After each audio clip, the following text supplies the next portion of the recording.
again. They're here to get me. I'm just kidding. Hard hat.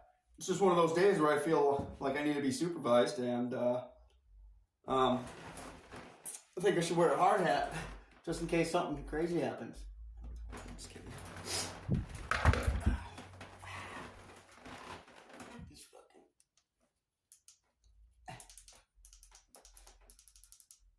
What the fuck? Oh, it's bright. All right. So I'm going to film just a little man up short here. Talk on a couple different things that I got in the notebook. A few different topics. The first one I'm going to talk on is emotions. Because Man Up episode 1, obviously, it was about making change, which is huge in recovery. And then another one that, they just, to me, and in my recovery, they're the two things that I need to work on the most. And I never did in the past, and that's why I kept relapsing. So the second one is emotions. I was never emotional. I always hid them. And I was always angry because I always hid them. Or I reacted. I was so reactive in my using days that it was unbelievable. And people wouldn't come around me. My family didn't like me. Like, I pushed everybody away because of the way I reacted to my emotions. And then I used drugs because, and this is what I figured out in, my later years of recovery, or at least what I think. And it actually, once I figured it out, it makes sense. I use drugs to numb my feelings and emotions because when I'm not on drugs, I feel them way too much, and I don't like it. I don't like to deal with them because I was, born and bred to not deal with fucking emotions. And so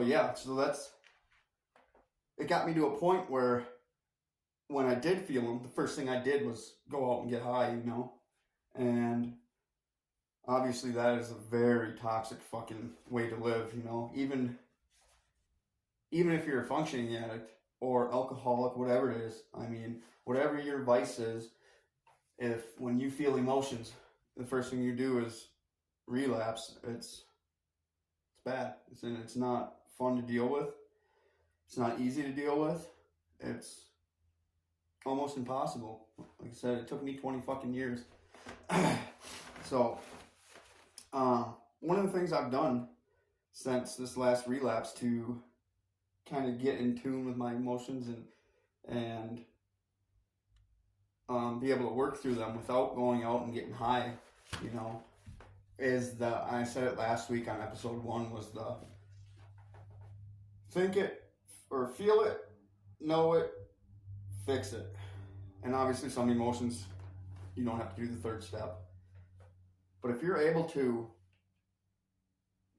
know the emotion that's going on inside you, and then you're able to stop and think about it, you're able to use a coping skill then to fix the negative emotion or the whatever you're going through on the inside in a positive way instead of an unhealthy way, which, it sounds like elementary school shit because it fucking is.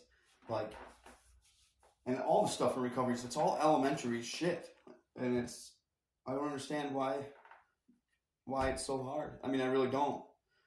And there's guys with longer times in addiction. There's guys that have gotten through addiction, and I've talked to many, and everybody has their own outlook.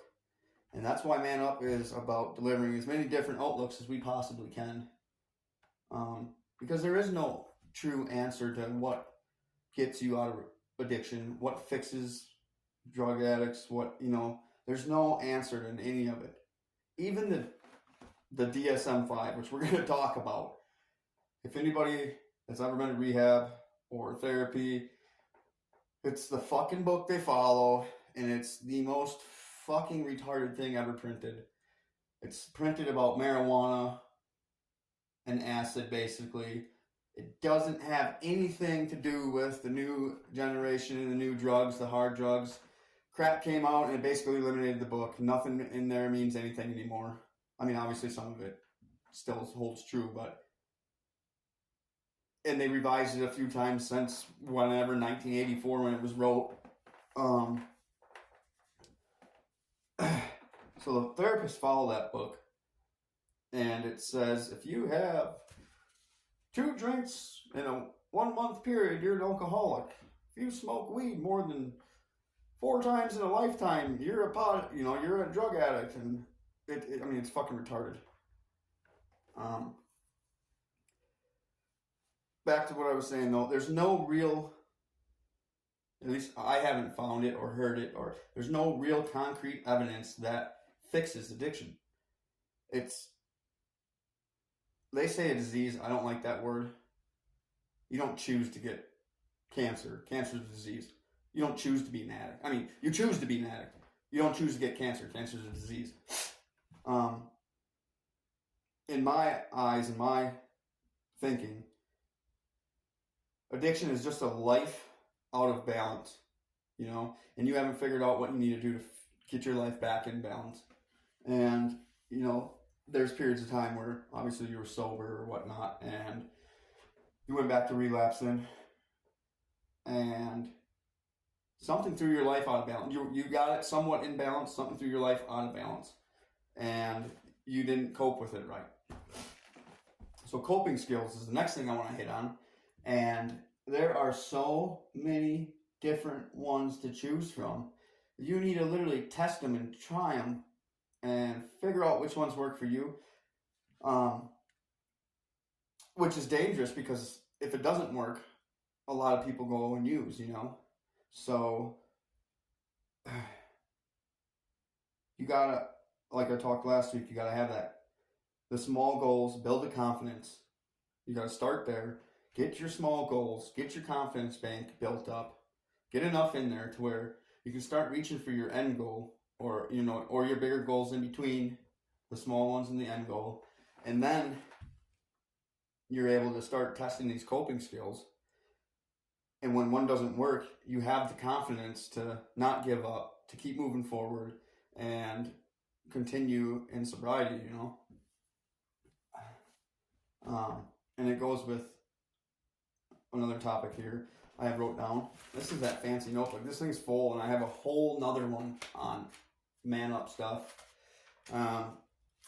The idea just started not too long ago, so I think it's a lot. I don't know, but adaptability,